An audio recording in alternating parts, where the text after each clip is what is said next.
കോടതി ഇടപെടലിലൂടെ നിധി ഒരിക്കലും പ്രണവിനെ കണ്ടെത്തരുത്. ഏതെങ്കിലും വിധത്തില് അതിനു മുന്നേ നമുക്ക് ആ പവിത്രനെ കണ്ടുപിടിക്കണം. പ്രണവിനെ രക്ഷിച്ചെടുക്കണം. അങ്ങനെ സംഭവിച്ച ഗൗതം ജയിലിൽ നിന്ന് ഇറങ്ങില്ലേ? പ്രണവിനെ കണ്ടുപിടിക്കണം എന്ന് മാത്രമേ ഞാൻ പറഞ്ഞുള്ളൂ. പക്ഷേ ഇപ്പൊ ചാർജ് ചെയ്തിരിക്കുന്ന കേസും പ്രണവിന്റെ മൊഴിയും അതുപോലെ നിലനിൽക്കണം. ഗൗതമിന് ശിക്ഷ കിട്ടി ജയിലിൽ പോകാതെ പ്രണവിനെ നീ പുറം ലോകം കാണിക്കരുത്. ആ വഴിയിലേക്ക് പ്രണവിനെ കൊണ്ടുവരേണ്ടത് നിന്റെ ജോലിയാ. ഗൗതം ജയിലിലായി കഴിഞ്ഞ ഈശ്വരമംഗലത്ത് നിധിയുടെ കാര്യം ഞാൻ നോക്കിക്കൊള്ളാം.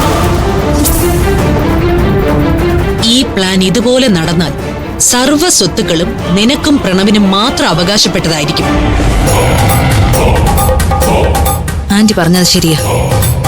പ്രണവിനെ എങ്ങനെയും കണ്ടെത്തണം. അതിനുള്ള വഴി ആന്റി പറഞ്ഞ പവിത്രൻ തന്നെ.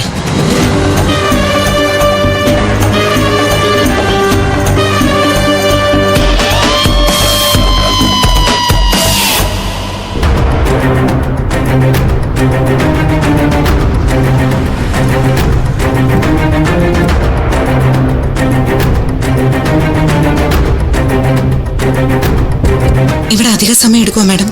ഇല്ല, ക്ലാർക്കിനോട് ഞാൻ വിളിച്ചു പറഞ്ഞിട്ടുണ്ട്. എല്ലാത്തിന്റെയും പകർപ്പെടുത്തു വെക്കും. ഒരു ആപ്ലിക്കേഷൻ ഇട്ടാൽ മാത്രം മതി. അത് വാങ്ങി എല്ലാം അർജുൻ മാധവന് മെയിൽ ചെയ്ത് കൊടുക്കണം. അതൊക്കെ ഞാൻ ചെയ്തോളാം മാഡം. വാ. നിധി,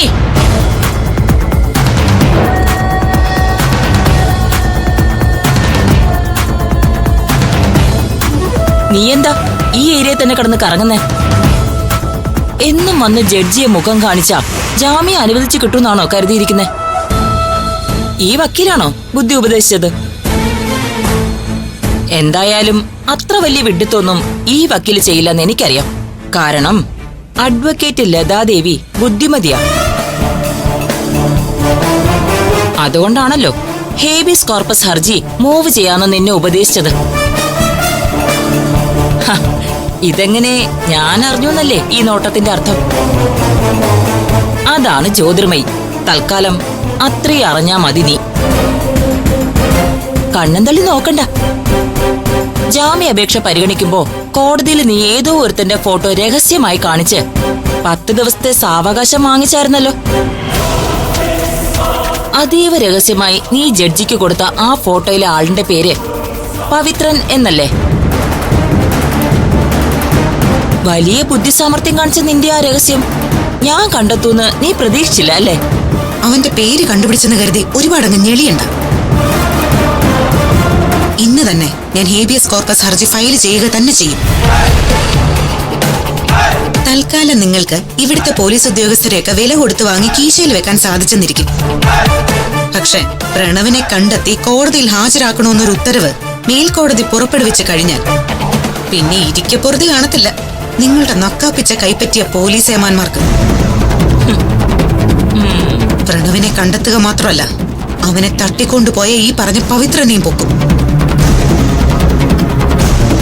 മര്യാദയ്ക്ക് ചോദ്യം ചെയ്യാൻ അറിയാവുന്ന പോലീസുകാര് വേണ്ട രീതിയിൽ ചോദ്യം ചെയ്ത പവിത്രനൊരു മൊഴി തരും.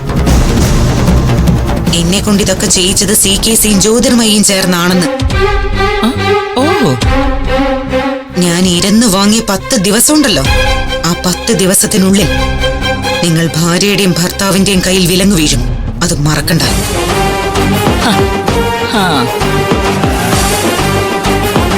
ഇത് കണ്ടോ, ഇതാണ് ഹേബിയസ് കോർപ്പസ് ഹർജിയുടെ ഡ്രാഫ്റ്റ്. എന്ന് വെച്ചാൽ നിങ്ങൾക്ക് ജയിലിലേക്ക് പോവാനുള്ള വിസ. ഉടനെ തന്നെ ബാക്കി കാര്യങ്ങൾ കൂടി ഞാൻ റെഡിയാക്കി തരാം കേട്ടോ. വാ മാഡം, നമുക്ക് പോയി നമ്മുടെ കാര്യം നോക്കാം. ആവേശം കാണിച്ചങ്ങ് പോലെ നിധി. ഒരു ഹേബിയസ് കോർപ്പസ് ഹർജി ഫയൽ ചെയ്തതോടെ എല്ലാം പൂർത്തിയാകുമെന്ന് ചിന്തിക്കരുത്. എനിക്കും CKCക്കും കുറേയേറെ ബന്ധങ്ങളുണ്ട്, അറിയാലോ നിനക്ക്. അങ്ങനെ കിട്ടിയൊരു അറിവാ. നീ ഇതൊന്ന് ഫയൽ ചെയ്തൊന്ന് പവിത്രൻ അറിഞ്ഞാൽ മാത്രം മതി.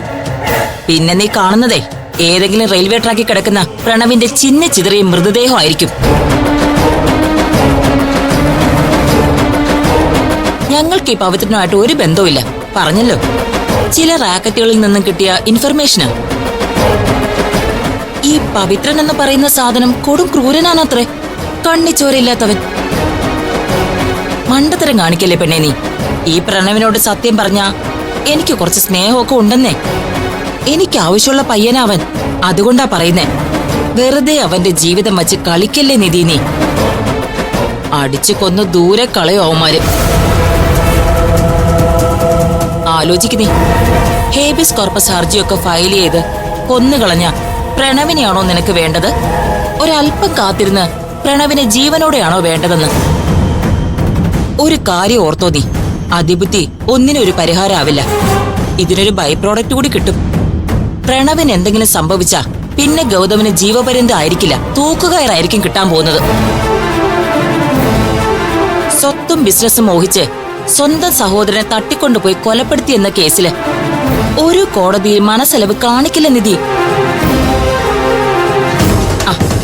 ഞാൻ വീണ്ടും പറയുക, പവിത്രൻ ആള് ശരിയില്ലെന്നാ ഞങ്ങൾക്ക് കിട്ടിയ ഇൻഫർമേഷൻ. കൊല്ലൂന്ന് പറഞ്ഞ അവൻ കൊല്ലും. അവന്റെ തീരുമാനം അതാണെന്നേ. പ്രണവിനെ തട്ടിക്കൊണ്ടുപോയതും ഒളിവിൽ പാർപ്പിച്ചിരിക്കുന്നതും നിങ്ങൾ തന്നെയാണെന്ന് എനിക്ക് നല്ല ബോധ്യമുണ്ട്. വെറുതെ പവിത്രനെ മാത്രമായിട്ട് പ്രതിസ്ഥാനത്ത് നിർത്തേണ്ട ജ്യോതിർമയി. ഓ, പ്രണവിന് എന്തേലും ആപത്ത് സംഭവിച്ചാലുണ്ടല്ലോ, പിന്നെ ഒറ്റ ഒരെണ്ണത്തിനെയും ഗൗതം ജീവനോടെ വെച്ചേക്കില്ലെന്ന് ഓർത്തോ. ദേ പിന്നെയും വഞ്ചി തിരുനക്കര തന്നെ ആണല്ലോ. എത്ര പറഞ്ഞാലും ഈ പെങ്കൊച്ചിന് മനസ്സിലാവില്ലല്ലോ. എന്റെ നിധി, പ്രണവ് ചത്തു കഴിഞ്ഞ് പിന്നെ ആരെ കൊന്നിട്ട് എന്ത് പ്രയോജനം? അവൻ ജീവനോട് തിരിച്ചു വരുവോ? അല്ലെങ്കിൽ തന്നെ പ്രണവിന് എന്തെങ്കിലും പറ്റിപ്പോയാ പിന്നെ ഗൗതം പുറംലോകം കാണണമെങ്കിൽ വല്ല ഭൂകമ്പം ഉണ്ടായി ജയിലിടേണ്ടി വരും. പിന്നല്ലേ കൊല്ലുന്നതും തിന്നുന്നതും ഒക്കെ. ഇത് ഭീഷണിയൊന്നുമല്ല, പ്രണവിനൊന്നും സംഭവിക്കരുതെന്ന് ആഗ്രഹമുള്ളത് കൊണ്ട് നിനക്ക് തരുന്നൊരു മുന്നറിയിപ്പാ. ആലോചിക്ക്, നന്നായിട്ട് ആലോചിച്ചിട്ട് മാത്രം വേണം നീ ഈ ഹർജിയായിട്ട് മുന്നോട്ട് പോകാൻ. നിധി, ഇങ്ങനെയുള്ള ഭീഷണികളൊക്കെ ഒരുപാട് വന്നു നിൽക്കും. അത് കേട്ട് ഭയന്ന് നിന്നാലേ ഒന്നിനും ഒരു തീരുമാനം ഉണ്ടാക്കാൻ പറ്റില്ല.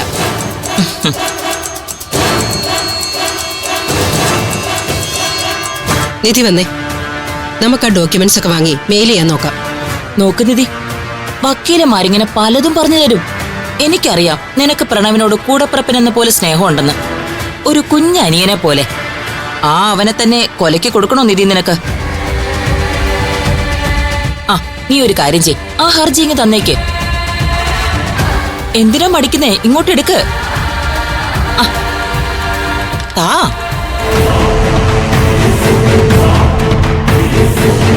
ഇതിനെ നീ നേരത്തെ ഉപമിച്ചതേ എനിക്കും CKCക്കും ജയിലിലേക്ക് പോകാനുള്ള വിസ എന്നല്ലേ? ഞാൻ അതിനെ ഒന്ന് തിരുത്തി പറയാം. ഇത് ഹേബിയസ് കോർപ്പസ് ഹർജിയല്ല, പ്രണവിനുള്ള മരണ വാറണ്ടാണ്.